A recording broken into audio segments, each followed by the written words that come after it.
utama kita sebagai bangsa. Indonesia Sehat hadir untuk membangun kesadaran, berbagi pengetahuan, dan menumbuhkan kepedulian, terutama bagi generasi muda yang menjadi masa depan negeri. Inilah saatnya bergerak bersama. Indonesia Sehat, sehat untuk semua, maju untuk bangsa. Indonesia Sehat.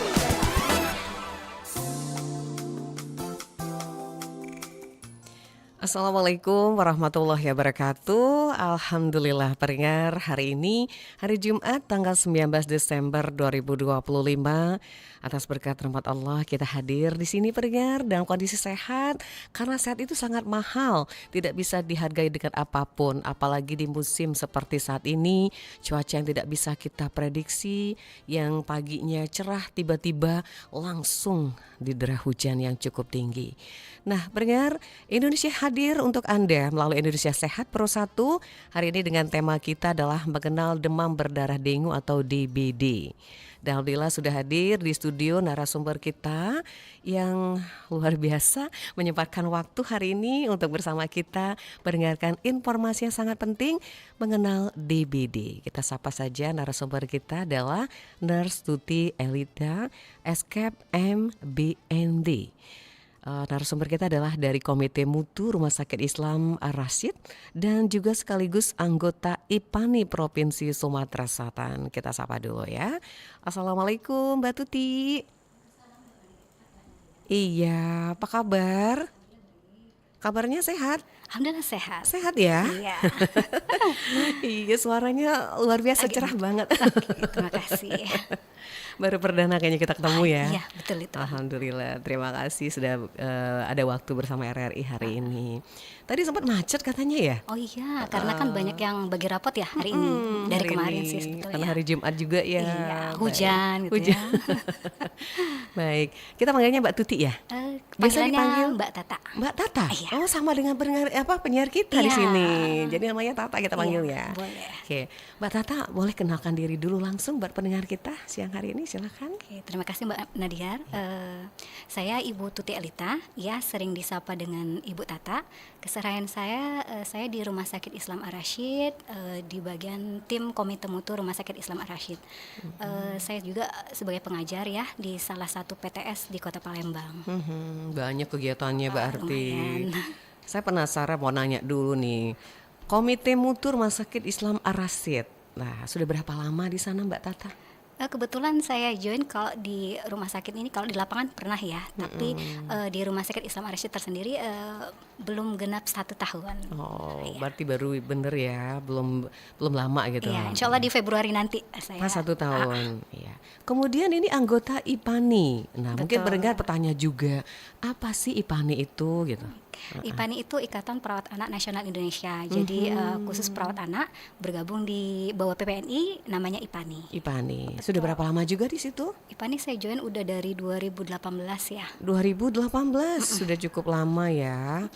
Baik, kita hari ini seperti biasa kalau kita bicara soal kesehatan, kemudian DBD ini memang sangat rentan sekali, apalagi sekarang musim penghujan ya Mbak Tata. Betul sekali. Nah, kenapa ini diangkat ke permukaan? Mungkin ada alasannya gitu Mbak Tata. Ya, baiklah.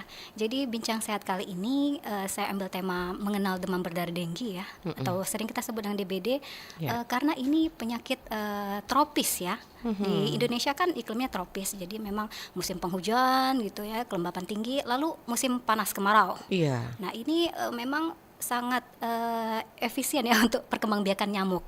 Nah jadi karena kita tinggal di daerah tropis, ada baiknya kita untuk mengenal lebih dalam ya, bukan hanya sekedar mendengar, oh tahu itu DBD, tapi dengan mengenal lebih dalam kita harap kita lebih akrab, lebih waspada ya dalam hal baik penanganan sampai ke dari pencegahan sampai penanganan gitu. Jadi karena kita tinggal di Indonesia yang tropis ini, kita melihat dari angka kejadiannya ya per tahunnya ya dari data Kemenkes itu ya pasti selalu ada, dan baik angka kejadian maupun angka kematian. Oke, Nah, jadi diharapkan dengan bincang sehat ini kita lebih akrab, lebih tahu lebih dalam. Jadi dalam hal pencegahan dan penanganan itu lebih baik gitu. baik. Jadi memang kalau DBD ini kan sudah sering ya diangkat ke Betul. permukaan, tapi memang ini harus terus digencarkan Betul. karena masyarakat juga kadang-kadang lengah dengan kondisi seperti itu. Padahal ini sangat mengancam jiwa kan keselamatan, apalagi anak-anak. Nah, itu yang penting. Iya. Nah, kalau tadi sudah bicara DBD. Nah, ini kalau boleh tahu DBD ini disebabkan oleh apa sih Mbak Tata? Oke, sebelumnya kita harus tahu dulu definisinya. Iya, demam DBD berdarah. itu apa Jadi gitu? demam berdarah denggi atau DBD ini adalah penyakit infeksi virus akut ya, yang disebabkan oleh virus denggi. Jadi jangan disebut, oh itu gara-gara nyamuk, itu salah ya. Salah ya, bukan Salah. gara-gara nyamuk. Jadi karena virus denggi, nah nyamuk ini hanya sebagai vektor perantara pembawa virus. Iya. Ya, ketika jadi nyamuk ini menggigit penderita DBD, nah dia akan di dalam tubuhnya itu ada infeksi virus ya yang bersembunyi dalam usus, lalu dia akan mengalir di air liur nyamuk tersebut. Iya. Ya, nyamuk Aedes aegypti namanya. Nah, adapun tanda gejalanya ini demam 2 sampai 7 hari. 2 Tinggi sampai ya. 7 hari. Iya, sampai 40 derajat Celcius kadang-kadang. Lalu dia sakit kepala, nyeri ya, nyeri di bagian otot, sendi, tulang. Nah, kadang-kadang juga nyeri di bagian belakang telinga, sampai pasiennya nyeri perut sehingga mual, muntah ya. Jadi memang tidak nafsu makan. Nah, yang paling kita harus waspada ini apabila ada terjadi perdarahan. Ya. Baik perdarahan dari internal ya, bawah kulit ataupun perdarahan spontan. Nah, itu yang harus kita waspadai di demam berdarah denggi ini gitu. Jadi dia intinya bukan karena nyamuk, tapi virus yang dibawa oleh Iya. nyamuk ya. Oke, pendengar, seperti biasa acara kita hari ini bukan kita bertiga saja di studio, tapi mengajak Anda yang ingin bergabung silakan di channel YouTube kita di Pro 1 RR Palembang, atau juga di line telepon 369977 atau juga di WA Pro 1 0821 7927 9090 atau juga di RRI Digital. Jadi banyak namanya platform media kita nih Mbak baik. Tata. Tadi udah jelas banget gejalanya. Nah, kalau itu gejalanya umum atau memang untuk anak-anak berbeda gitu? Seperti apa Mbak Oke, Tata? ini sebenarnya tanda gejala awal ya, rata-rata sama seperti itu. Nah, kembali lagi tadi ya, penyebabnya memang dari virus denggi. Nah, kalau di Indonesia ini kita lihat tipe-tipenya ya. Tipe dari denggi ini sebenarnya di Indonesia kita ada 4. Ada 4. Ada 4 serotipenya ya. Itu denggi 1, 2, 3, dan 4. Nah, jadi apabila nanti seseorang bisa terkena DBD ini, nanti ada nggak kemungkinan? Nah, itu ada. Ya, karena melihat dari serotip dari jenis-jenis nyamuk Aedes aegypti itu sendiri di Indonesia ada 4 modelnya. 4, Ya, denggi 1, 2, 3, 4. Jadi harus perlu diketahui seperti itu. Lalu kita lanjut ya. Iya, boleh. Kita lihat apabila seseorang menderita demam denggi ini, gambaran klinisnya ada 3 fase yang akan dilewati. 3 fase. 3 fase. Yang pertama yaitu fase febris, fase demam. Jadi dia akan pasien baik anak-anak ataupun dewasa ataupun lansia, apabila dia terkena virus denggi ya digigit nyamuk Aedes aegypti, dia akan mengalami fase febris 2 sampai 7 hari demam. Demam tinggi gitu ya sampai 40 derajat Celcius. Nah, lalu yang tanda gejala awal tadi mulai terjadi. Ya. Ya, dari nyeri-nyeri otot, terus Persendian gitu. nyeri perut sampai mual muntah, kadang nafas cepat gitu ya, dan pasien tampak gelisah. Nah, lemah gitu ya, itu tanda-tanda gejala febris itu 2 sampai 7 hari. Setelah fase febris ini akan kita lewati fase kritis. Fase yang nomor 2 ya? Iya, di hari ketiga sampai hari ketiga. ke-7. Nah, di hari ketiga inilah kadang-kadang sering kita sebut ada demam pelana kuda namanya. Di mana dia akan nanti panas tinggi tiba-tiba turun. Panas lagi turun. Nah, ketika ini turun itu harus hati-hati. itu. Nah, di hari fase kritis itu yang kadang-kadang orang menduga, wah udah turun nih, udah baik. Ternyata itu harus waspada karena masih di hari ketiga, hari ke-7. Karena apa? Di fase kritis ini akan terjadi penurunan trombosit dari sel keping darahnya. Karena sifat virus ini sendiri dia akan masuk ke pembuluh darah, merusak pembuluh darah, keping-keping darah, dan kadang terjadi perembesan plasma Oke. yang bisa menyebabkan pasien perdarahan lalu shock. Nah, itu di hari ke-3 sampai 7 di fase kritis. Jadi tetap waspada di hari tersebut. Makanya kadang-kadang pasien di hari ke-4 harus cek trombosit. Ya, jangan kira di hari ke-4 oh udah turun, udah baik. Ternyata masih tuh gejala, apalagi misalnya ditambah dengan tanda-tanda DBD yang sifatnya parah atau berat. Nah, ini kita harus berhati-hati di fase yang kedua ini. Nah, masuk apabila seseorang yang terinfeksi ini udah di fase pemulihan, berarti dia sudah melewati fase kritis ini dengan baik. Iya. Tertangani ya. Nanti dia masuk ke fase pemulihan di mana cairan ekstraseluler ini akan masuk ke intraseluler, akan kembali. Yang menyebabkan perbaikan dari keadaan umum pasien tersebut. nafsu Baik. makan yang membaik, hemodinamik membaik, lalu diuresis membaik. Jadi memang kalau sudah melewati fase kritis tadi, akan ada fase pemulihan. Iya. Tapi setelah lewat dari fase kritis. Jadi Begitu. ada masa inkubasinya ya, Iya. selama 7 hari gitu. Perjalanan penyakitnya. Baik. Pendengar silakan, ini baru pembukanya saja. Anda bisa bergabung tentu saja, kita undang di line telepon 369977 atau yang mau memberikan tanggapan atau konten kita di channel YouTube di Pro 1 R Palembang atau juga di WA Pro 1 0821 797 9090. Silahkan pendengar, ini penting sekali karena kita sangat rentan di musim penghujan ini, harus ekstra berhati-hati dan waspada ya Mbak Tata ya. Betul. Oke, itu tadi sudah menyebutkan gejala. Tadi ada disebutkan ada 4 tipe ya. Betul. Oke, tadi nomor 1 udah disebutkan ya. Oke, Iya. Oke, yang nomor 2 dan sampai nomor 4 bisa dijelaskan ini Mbak Tata? Oh, jadi jenis-jenis yang serotype dari dengue ini ya, Ya. yang memang paling membahayakan dari tipe-tipe dengue ini adalah tipe 1 dan 3. 1 dan 3. Iya, karena tipe yang ketiga ini dia 1 dan 3 ini dia menyebabkan pada infeksi pertama primernya, dia menyebabkan langsung parah, tingkat keparahannya. Jadi masing-masing keempat serotype ini berbeda dalam potensi keparahannya. Nah, kalau dengue yang kedua dan keempat itu dia akan menginfeksi pada infeksi sekundernya yang akan mengalami keparahan. Nah, yang perlu kita waspada nih ya kalau ketemu DNV 1 sama 3. Nah, dia keparahannya lebih cepat. Ini perbedaannya di profil genetik dan antigenik dari nyamuk itu sendiri yang mengakibatkan respon imun seseorang berbeda. Nah, jadi yang Masih perlu berbeda ya? Iya, betul. Oke, baik. Oh ya, Mbak Tata, ini ada informasi kita bahwa Sumatera Selatan ini di tahun 2025 DBD agak sedikit meningkat ya. Iya. Iya, makanya kemarin di slogan kita ya di Iya. tema Hari Dengue Nasional 2025 itu tindakan lebih awal, cegah demam dengue, lingkungan sehat, hidup sehat. Iya. Lingkungan bersih, hidup sehat ya. Baik. Jadi maksudnya di sini lebih baik mencegah daripada mengobati. Mencegahnya dengan apa kan sudah ini kan ya 3M plus. Iya. Ya, pencegahan daripada fogging ya lebih baik kita mencegah dari awal. Nah, pasti sering dicanangkan ya 3M ini apa saja ya. Iya. Nah, sekalian ya kita jelaskan. Betul. Jadi 3M ini adalah mengubur ya atau mendaur ulang, menguras, lalu menutup. Nah, yang pertama tadi menguras ya. Iya. Nah, menguras ini apa saja yang harus perlu dikuras? Ya, tempat penampungan yang biasa kita menampung air. Nah, kayak tandon ya, bak mandi, lalu barang-barang yang bisa menampung air. Nah, kayak botol bekas, kaleng bekas, ban bekas. Nah, ini perlu kita perhatikan. Iya. Ya, karena ini bisa menampung air. Karena nyamuk ini bukan berkembang biak di selokan atau got ya, dia di air bersih. Kalau di selokan atau got ini kan kontak dengan tanah, itu nyamuk tidak Aedes aegypti nggak berkembang biak di situ. Iya. Nah, jadi kita harus menguras benda-benda yang bisa menampung air. Lalu kita mengubur. Mengubur ya. Mengubur atau mendaur ulang. Jadi mengubur ini adalah benda-benda yang bisa menampung air seperti kaleng botol tadi, kalau bisa kita kubur. Kalaupun nggak bisa ya kita daur ulang atau kita jangan sampai dia bisa menampung air. Lalu yang ketiga tadi menutup. Jadi benda-benda tadi yang bisa kayak tandon ya, wadah air gitu harus kita tutup. Jangan beri kesempatan nyamuk untuk berkembang biak. Iya. Ya, menaruh telurnya di situ ya, sehingga dia akan berkembang biak gitu.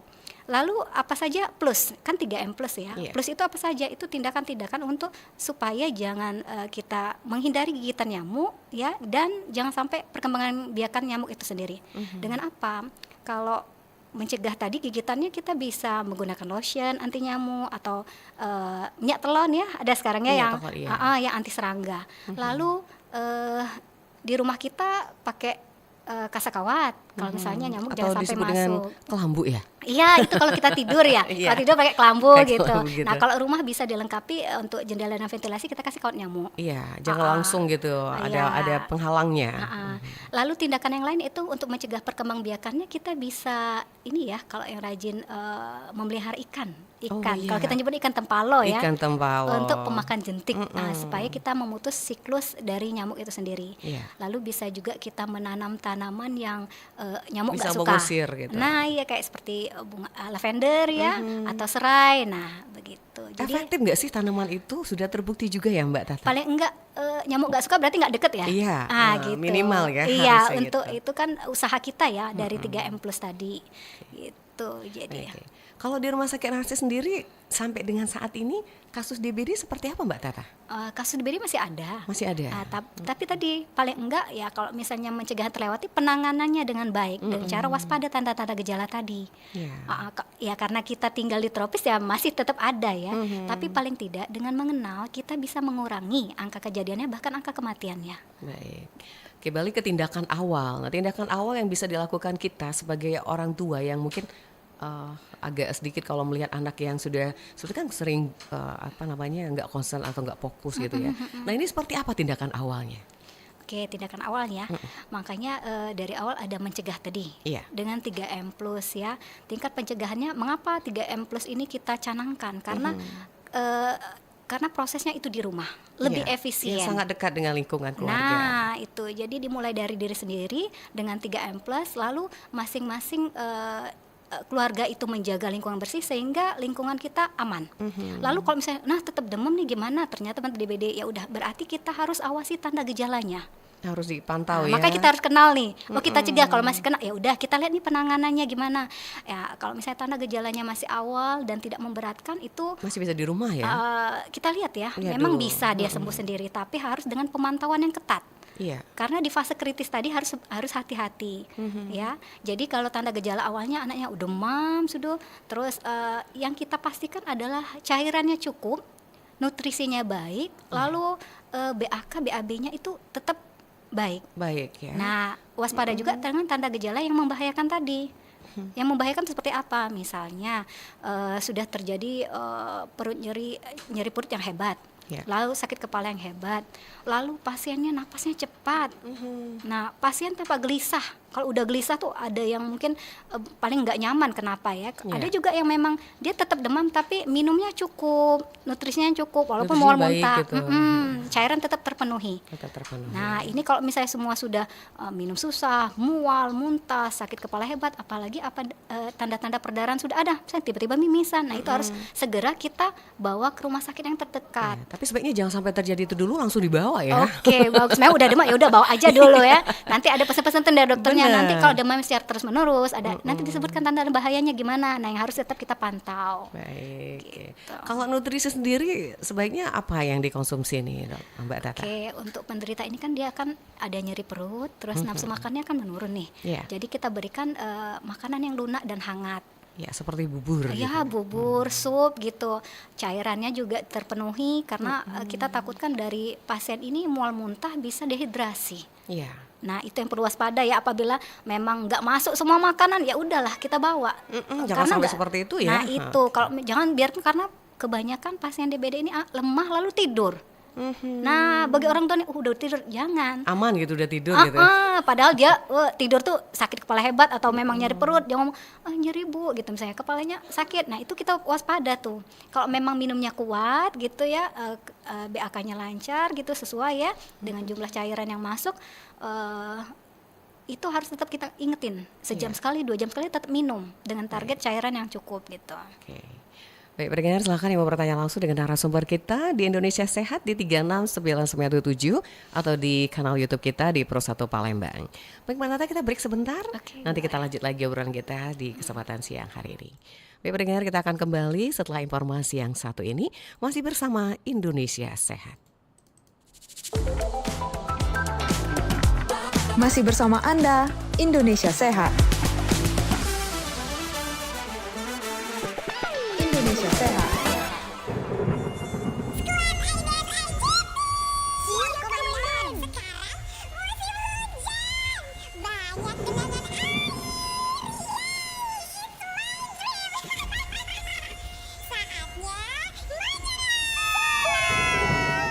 Kita memiliki banyak tempat persembunyian di bak mandi, vas bunga, talang air,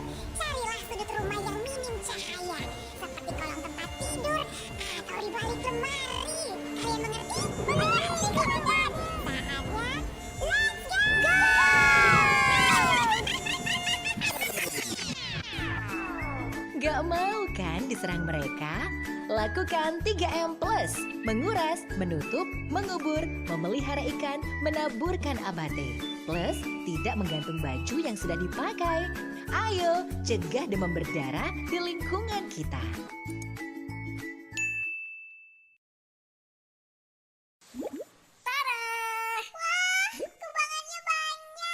Mama tinggal pilih mau di air bersih yang mana. Bener, Pak. Iya, kubangan air di tempat ini kan banyak. Asik. Lapar ya?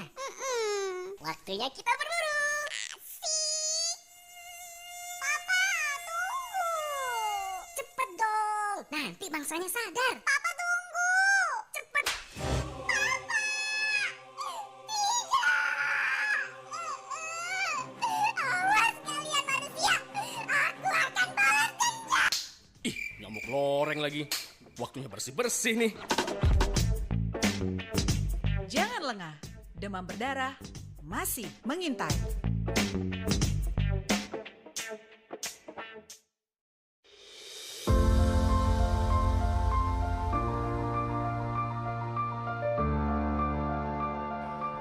Kesehatan merupakan investasi terbaik untuk masa depan.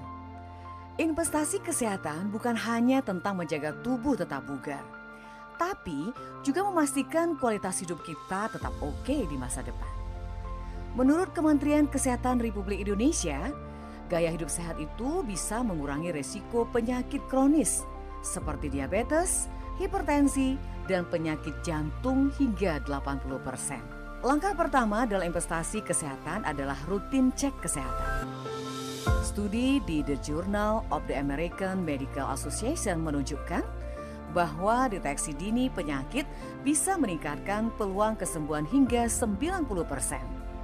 Selain itu, sangat penting untuk mengatur pola makan seimbang dan rutin olahraga.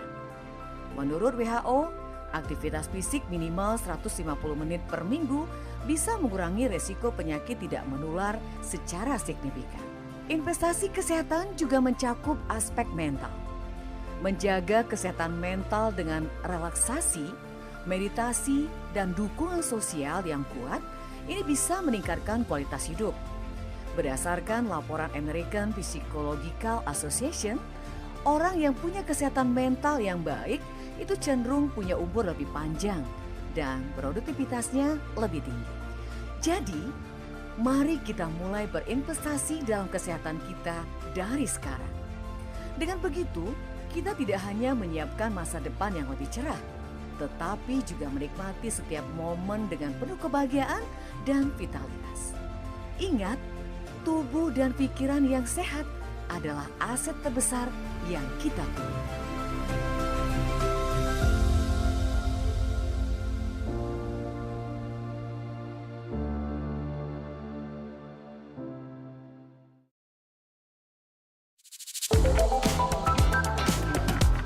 Masih bersama Anda, Indonesia Sehat. Indonesia Sehat.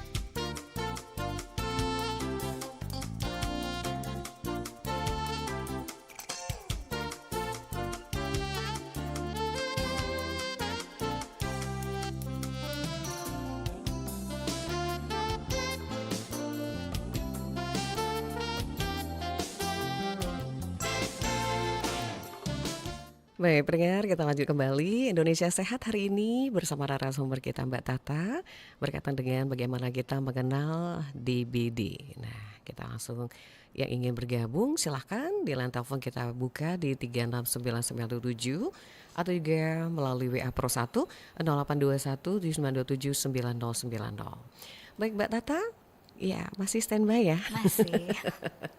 Baik, tadi menyebutkan ada yang namanya nyamuk Aedes aegypti ya.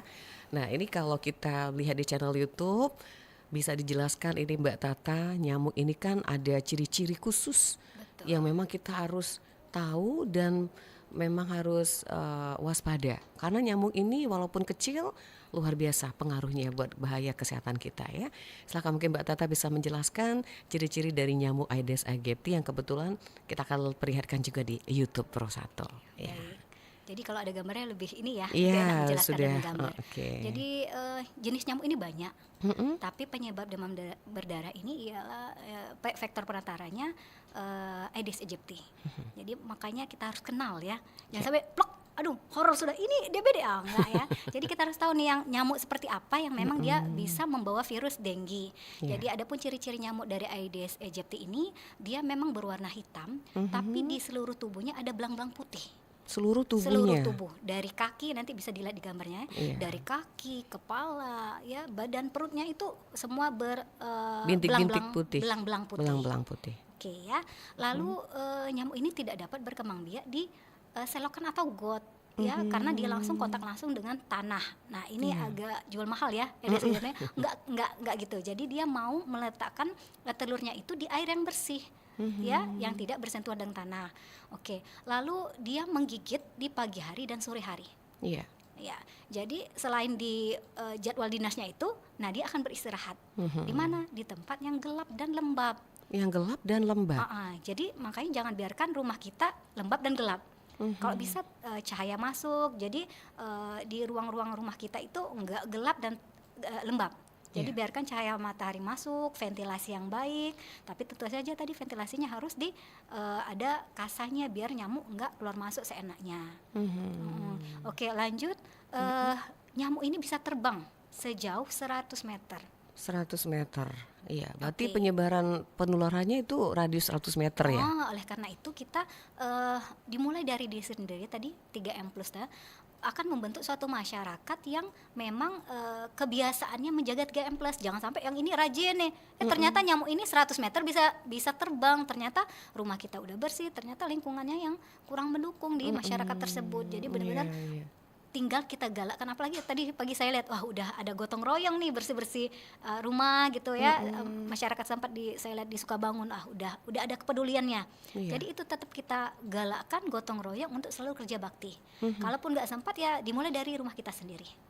Begitu. Betul. Nah, Berarti memang harus dimulai dari individu dulu, Betul. keluarga yang paling harus memulainya ya. Jadi dia radiusnya 100 meter, kemudian menggigitnya pada pagi atau sore hari. betul. Nah, sebentar kita coba terima dulu yang telepon ya Mbak Tata. Selamat siang. Halo? Halo, ini Pak, ini Mbak, saya melaporkan kenapa panel di kayu Oh, informasi ya, kalau di Sekayu hilang ya?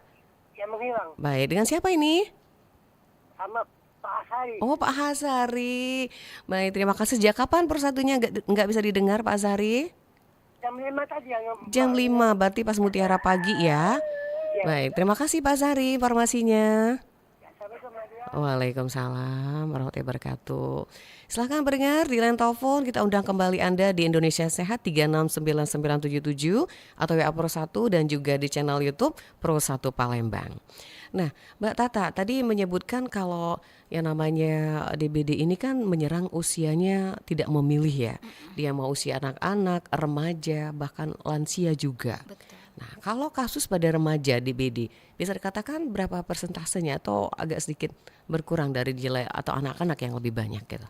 Sebenarnya kalau angka kejadian ini lebih banyak ke anak-anak ya. Ke Dan anak-anak. kita kewaspadaannya pun lebih anak-anak. Karena kan anak-anak ini nggak pintar ngomong. Apalagi kalau sakit tuh apa ya, cara komunikasinya itu agak berbeda. Iya. Nah kalau misalnya sudah dewasa itu sudah ngerti, udah paham apa yang harus dilakukan. Nah kita waspada terhadap anak-anak ini kenapa?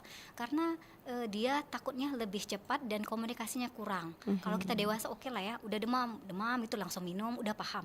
Tapi yang lebih kita waspada ini ke anak-anak. Ke anak-anak. Oke. Baik. Nah, kalau untuk yang sudah terkena katakanlah DBD, ini kan dirawat di rumah sakit misalkan. Nah, kemudian ada beberapa mengatakan kalau minum ada namanya cairan air dari jus jambu ya.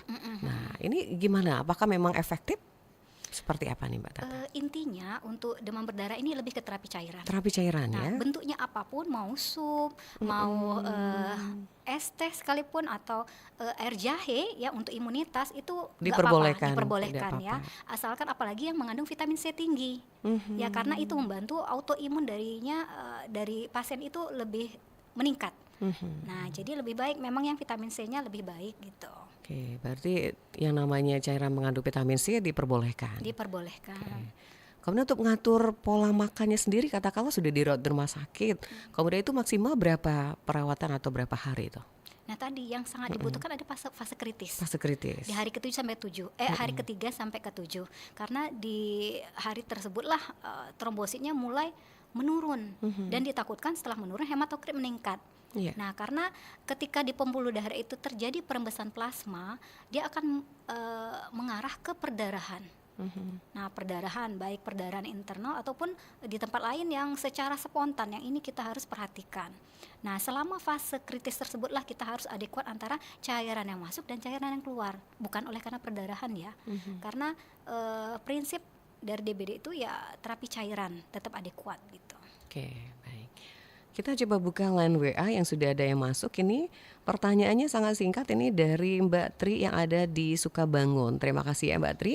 Pertanyaannya, kalau untuk pencegahan DBD, apakah bisa diperbolehkan menggunakan bahan-bahan dari tradisional seperti daun sambiloto, kemudian juga ada beberapa tambahan atau seperti gulma-gulma atau pasik atau tumbuhan-tumbuhan yang lain. Seperti apa nih Mbak Tata? Oh, itu sifatnya kita ini ya suplemen ya.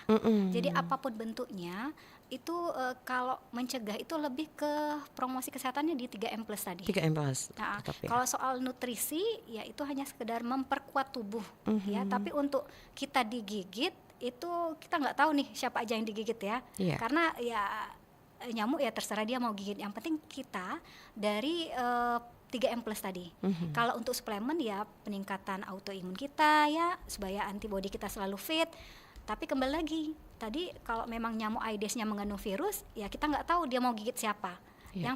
Yang paling kita canangkan, yang kita tetapkan adalah bagaimana mencegah dari 3M tadi yang paling efektif karena efisien berawal dari rumah dan kita memutus siklus dari nyamuk itu sendiri.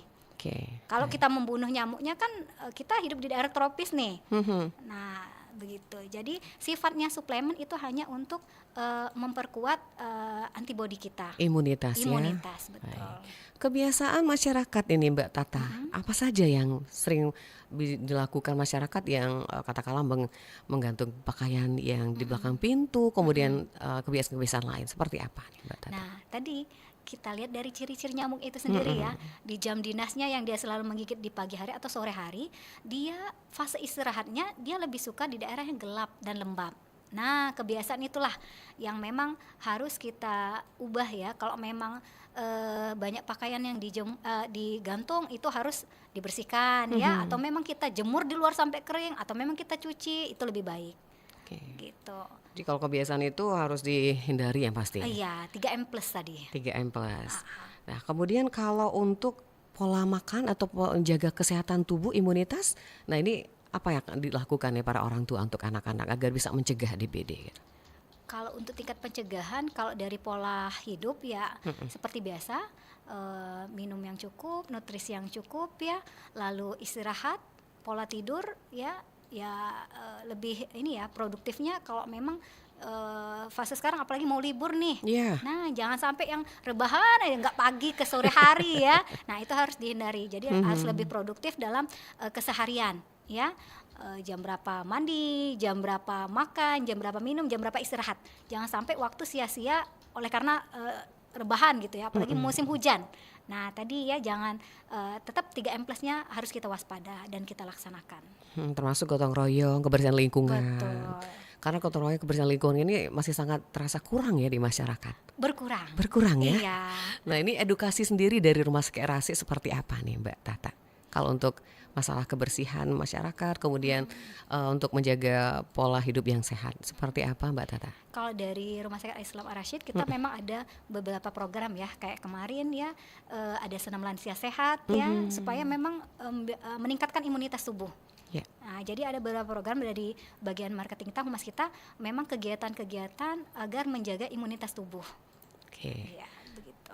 Edukasinya lebih berkaitan dengan fisik ya. Iya, meningkatkan autoimun, lalu mencegah dengan 3M plus tadi. Ya, itu berapa hari satu kali atau 1 minggu? Kemarin canangkan mudah-mudahan sebulan sekali aktif. Oh ya, aktif ya sampai dengan saat ini. Baik. Kemudian lanjut kita ke tadi sudah gejala, kemudian pencegahan lebih baik, kemudian juga kalau sudah sehat nih dikatakan sudah pulang ke rumah. Nah, apa yang dilakukan? Nah, kalau tadi sudah tahap pemulihan Pemulihan, udah siap ya, udah pulang. Nah, itu paling dari pemulihannya akan keadaan umumnya kan membaik tuh seiring dengan waktu. Nah, jadi seperti biasa ya tetap kembali lagi dengan pola hidup yang sehat dengan 3M plus tadi. Baik. Jadi tetap ya tidak akan pernah tertinggal Iya, namanya. karena kita tinggal di tempat tropis. Iya. Jadi setiap waktu ini akan tiba-tiba muncul. Iya. Ya, oke. Kemudian juga kalau untuk DBD di Sumatera Selatan di tingkat-tingkat daerah nih, kalau pengamatan dari Mbak Tata sendiri, apakah juga mengalami peningkatan atau Kota Palembang yang lebih tinggi daripada kabupaten yang lain? Itu tergantung daerahnya ya. Kalau Iya. misalnya di daerah yang curah hujannya tinggi, nah ya Itu mempengaruhi juga ya? mempengaruhi karena kan apalagi benda-benda yang bisa menampung tadi. Nah, kalau curah hujan tinggi berarti dia konsentrasi air hujannya kan akan banyak di situ. Nah, menampungnya juga lebih ini kan lebih banyak. Nah, jadi harus kebersihannya lebih diwaspadai. Apalagi barang-barang bekas yang bisa menampung itu harus segera kita 3M tadi. Iya. Nah, sering kita kuras. Nah, makanya minimal kita kalau memang kita pakai bak mandi itu harus minimal 7 hari. 7 hari 7 hari kita kuras. harus dibersihkan. Iya, karena memang kita lihat dulu. Oke, kita bahas langsung ke masalah ini ya, metamorfosis dari nyamuk itu. Iya. Biar bagaimana kita memutus siklus hidup dari nyamuk. Tadi kan ciri-cirinya. Oke, kita masuk ke siklus hidup nyamuk itu. Jadi nyamuk ini akan meletakkan telurnya di air bersih itu, dia berupa telur 2 hari, selama 2 hari. Nah, setelah menjadi telur dia akan berubah menjadi jentik. Nah, jentik ini akan berlangsung selama 6 sampai 8 hari. Nah, lalu dari jentik dia kepompong. Jadi kepompong ini dia dari hari kedua, hari keempat. Nah, siklus nyamuk ini kita harus putus karena nyamuk dari telur sampai menjadi nyamuk itu sekitar 9 sampai 10 hari. Makanya mencanangkan menguras itu paling minimal seminggu sekali. Karena melihat dari siklus hidup nyamuk ya, kalau bisa lebih sering lebih bagus. Iya. Ya, jadi ingat nih, rumah udah hari keberapa nih belum dikuras, segera kuras gitu. Jangan nunggu 1 bulan baru dikuras. Itu udah berapa yang sudah jadi nyamuk gitu ya. Oke, baik. Kita lanjut ke WA. Ini ada Mbak Tina juga nih, ada di daerah Bukit ya.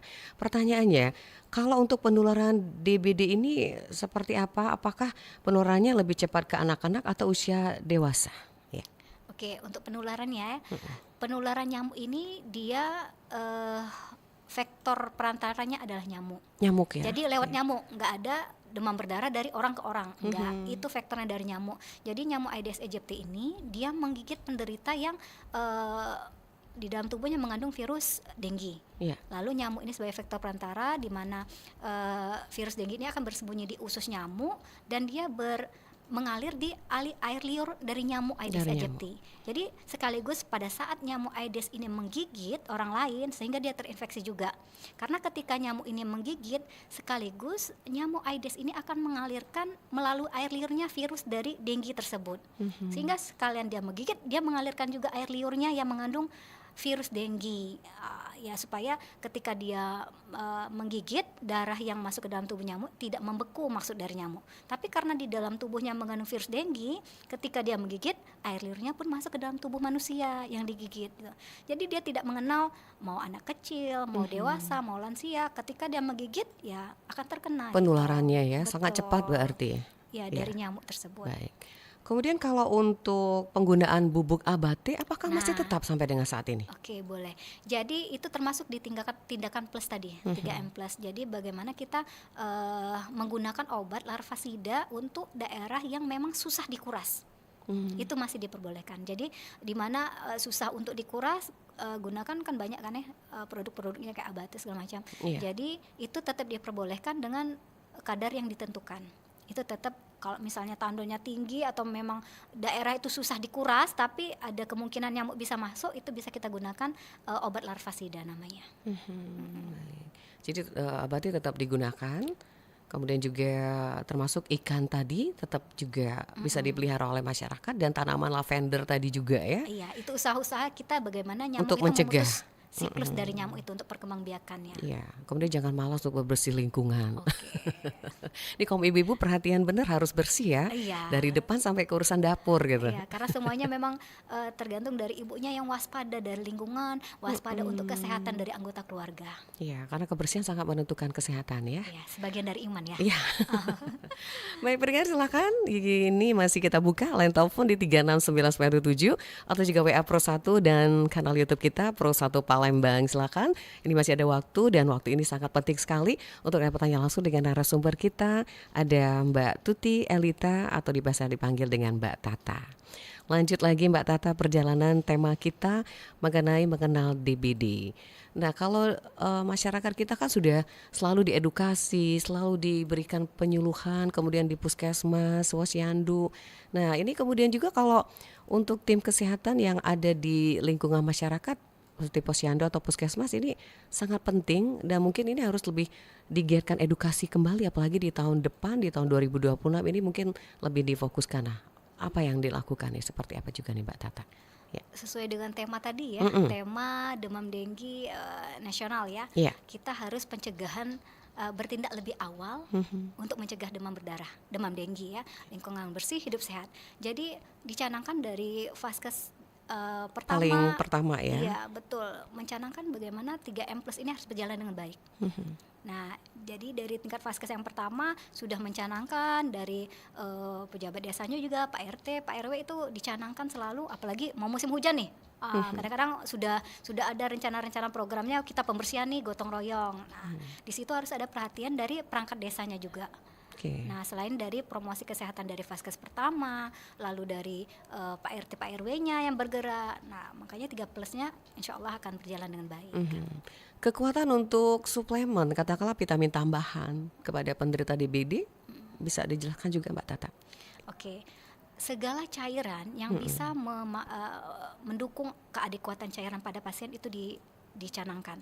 Ya mau dia berbentuk sup ya, buah-buahan, tapi jangan sampai yang buah-buahan yang bersifat masam. Lalu kalau makanan juga jangan yang berlemak, berminyak, jangan pedas, jangan asam. Itu harus dihindari oleh pasien ya, betul, DBD. karena kan dia mengalami nyeri perut, mual, muntah. Nah, paling baik tadi makanannya yang lunak, hangat, mau cairan apapun asal nggak masam, terus nggak pedas, itu diperbolehkan. Baik. Nah itu yang berkaitan dengan cairan. Kalau obat-obatan sendiri yang misalkan untuk mencegah awal, ada nggak nih yang disarankan gitu? Sebenarnya itu tidak ada ya. Kalau Tidak ada suplemen ya? itu hanya meningkatkan imun tubuh, bukan mencegah. Mencegahnya ya tadi berawal Tetap dari dari 3M. 3M tadi. Yes. Oke, jadi kalau untuk obat-obatan harus dengan resep dokter yang pastinya. Betul. Jangan sembarangan untuk menggunakan obat ya. Oke. Nah kalau untuk sayur-sayuran katakanlah yang mengandung vitamin C, ini apa aja yang disarankan gitu? Kalau yang mengandung vitamin C banyak ya, dari buah-buahan juga banyak, sayuran hijau juga baik ya. Jadi sifat dari sayuran ataupun makanan pada saat kita pencegahan itu sebenarnya untuk menjaga tubuh ya, biar fit ya, vitamin cukup. Tapi ketika kita sudah terkena DBD ini, yang paling diutamakan adalah tadi kembali keadekuatan cairan. Oke, baik. Cairan tadi harus banyak minum ya. Iya, Mau apa aja, baik jus, boleh. baik Jus buah air juga putih. diperbolehkan. Kemudian juga harus memantau kalau bisa dikatakan sudah dirawat itu trombosit yang sangat penting ya. Iya, yang harus dipantau. Ya, kalau normalnya berapa sih Mbak Tata kalau trombosit Kalau itu? trombosit itu kan keping darah itu 150.000 sampai 400.000. Nah, kalau memang di bawah 150.000 itu sudah mulai kita katakan itu demam denggi. Tapi kalau memang masih belum dapat nih nilai trombositnya itu masih suspek, dicurigai. Curigai. Nah, Ya. kalau memang belum turun, misalnya masih bagus nih di atas 150.000, berarti dia bukan DBD. Mungkin demamnya di infeksi yang lain gitu. Baik. Nah, kemudian kalau untuk obat penurun panas sendiri, kalau misalkan anak kecil, untuk kan itu baru 1 hari misalkan demam ya, ini tidak apa-apa yang aman digunakan. Semua penurun panas itu kalau misalnya sudah terkategori memang demam ya, itu sudah bisa digunakan. Bisa Asal digunakan. sesuai dengan dosis dokter ya. Iya. Nah, fungsi dari obat penurun demam nih supaya demamnya turun, lalu dia nyerinya berkurang. Iya. Karena dari sifat obat penurun panas seperti itu. Nah, jangan dibiarkan pasiennya sudah sakit kepala ya, terus dia terasa demam tapi obat nggak diminumin. Karena sifat dari obat penurun panas itu untuk mengurangi nyeri dan menurunkan panas. Baik. Tadi disebutkan juga ada kasus pelana kuda ya. Nah itu kan ada fase-fasenya. Nah itu semuanya dari awal sampai tahap akhir tetap harus dipantau selama 7 hari itu ya Mbak Tata ya. Iya, Oke. memang prinsipnya tadi keadekuatan cairan, makanya DBD ini memang bisa sembuh sendiri, tapi pemantauan yang ketat. Ketat harus. Ya, karena kalau masih tanda gejala awal itu oke lah, masih ringan. Tapi ketika dia masuk hari ketiga sampai hari ketujuh itu sudah masuk fase kritis. Nah, ditahan dulu ya Mbak. Kita Oke. coba terima dulu. Selamat siang RRI. Iya, putus coba kembali di 36997. Jadi inilah fase yang menentukan ya. Betul. Nah, mari kita masuk ke ininya ya, ke klasifikasi dari DBD itu Iya. sendiri. Agar kita lebih waspada tadi, hanya sekedar bukan dari fase-fase 3 fase tadi, kita harus tahu nih derajat-derajat dari DBD itu sendiri. Kalau yang kita rujuk ini yang ada pembagian klasifikasinya 4 derajat ya. Kalau derajat 1 ialah yang tadi gejala-gejala awal. Demam tinggi, sakit kepala, nyeri perut, mual, muntah gitu ya. Nah, itu baru masuk ke derajat 1. Lalu terjadi penurunan trombosit itu juga ya termasuk masih derajat 1. Kadang keping trombosit atau keping darahnya nilainya menurun. Nah, lalu terjadi hemokonsentrasi di mana hematokrit akan meningkat karena dia merusak pembuluh darah tadi. Lalu Nah, tahan dulu ya. ya silakan. Selamat siang. Iya, kenapa ini butuh nyambung gitu. Kayak tadi ya, mungkin jaringan tadi ya. Iya, jaringan mungkin Oke, ya. kita lanjut ya. Jadi itu masih derajat 1, masih tanda gejala awal. Nah, apabila sudah masuk ke derajat 2, ini apabila sudah ada perdarahan. Perdarahan baik di bawah kulit ataupun perdarahan spontan. Nah, ini sudah masuk ke derajat 2. Perdarahan-perdarahan ya, itu sudah kita kategorikan ini derajat kedua. Nah, apabila sudah jadi kegagalan sirkulasi, itu sudah masuk derajat ketiga. Bagaimana sih kegagalan sirkulasi? Kalau memang dia terjadi penurunan tekanan darah atau hipotensi ya, lalu terjadi kebiru-biruan pada mulutnya ya, sianosis ya, lalu kulitnya dingin, tangannya Iya. lembab. Terus anak tampak gelisah. Kalau sudah gelisah itu kita harus perhatiin. Iya. Kemungkinan apa ada terjadinya hipotensi tadi ya, penurunan Iya. tekanan darah itu sudah masuk ke derajat 3. Baik, itu sudah derajat ketiga ya. Nah, ini kalau tidak tertangani dengan baik akan masuk ke derajat 4. Itu sudah masuk tanda-tanda shock. Di mana tekanan darahnya akan menurun secara drastis ya, nadinya tidak teraba dan tekanan darah tidak Itu sudah teratur. fatal banget ya berarti Mbak Tata. Makanya. Ini kasus kematian DBD sangat besar nggak Mbak? Kalau setiap tahunnya dari data Kemenkes memang ada ya. Kayak tahun 2022 ini sebesar 130.265 kasus. Itu sebagian besar 40%-nya anak-anak 0 sampai Anak-anak 14 tahun. Iya. Lalu ke tahun 2023 itu menurun ya agak 114.720 kasus. Lalu meningkat lagi di tahun 2024 itu sebesar 257 kasus ya dengan angka kematian 1.400. Iya. Lalu di tahun 2025 ini ya dari data Kemenkes saya dapatkan hingga 23 Juni kemarin telah dilaporkan 78.646 kasus dengan 300 kematian. Berarti peningkatan juga ya 2025. Iya, makanya karena kita hidup tinggal di daerah yang Tropis, tropis, iya. tadi paling tidak kita mengurangi angka kejadian dan angka kematian. Baik, itu yang paling utama. Iya. Baik, Mbak Tata, waktu kita udah nggak ada lagi nih. Nggak terasa ya? Nggak terasa ya? Iya. Perasa baru 10 menit ya? Tapi kalau bicara DBD memang nggak akan pernah selesai ya. Kita akan lanjut terus edukasi ke masyarakat. Ini sangat penting. Mungkin ada pesan Mbak Tata di akhir penghujung dialog kita buat masyarakat berkaitan dengan kasus DBD. Silakan Mbak Tata. Oke, pesan singkat dari saya, tetap jaga kesehatan. Sekali lagi, kita harus menjaga 3M plus tadi dengan menguras, mengubur, mendaur ulang dengan menutup. Lalu jangan lupa lakukan tindakan-tindakan yang bisa mencegah gigitan nyamuk dan memutus perkembangbiakan nyamuk itu sendiri. dengan tema demam denggi nasional 2025, bertindak lebih awal, mencegah demam denggi, lingkungan bersih, hidup sehat. Bersama Rumah Sakit Islam Ar-Rasyid, pelayananku, ibadahku. Iya, terima kasih. Sukses selalu ya Mbak Tata ya. Terima kasih. Semangat selalu. Baik, terima kasih. Terima kasih, Semoga Mbak. sehat selalu. Assalamualaikum warahmatullahi wabarakatuh. Waalaikumsalam warahmatullahi wabarakatuh. Baik pendengar, sampai di sini kebersamaan kita di Indonesia Sehat bersama narasumber kita Narstuti Elita Eskep MBND, Komite Mutu Rumah Sakit Islam Ar-Rasyid dan juga anggota IPANI Provinsi Sumatera Selatan. Terima kasih pendengar yang sudah bergabung via WA, untuk Mbak Tri Sukabangun dan Mbak Tina yang ada di Bukit Besar yang sudah bergabung via WA di acara Indonesia Sehat. Semoga apa kita berikan hari ini akan menambah wawasan kita dan tetap waspada dengan penyakit DBD atau kasus DBD. Saya Nadia bersama rekan Bunga pamit undur di Indonesia Sehat. Terima kasih kebersamaan Anda. Selamat siang dan kami tutup dengan ucapan wassalamualaikum warahmatullahi wabarakatuh. Baru saja Anda dengarkan Indonesia Sehat. Indonesia Sehat, saatnya bergerak bersama. Sehat untuk semua, maju untuk bangsa.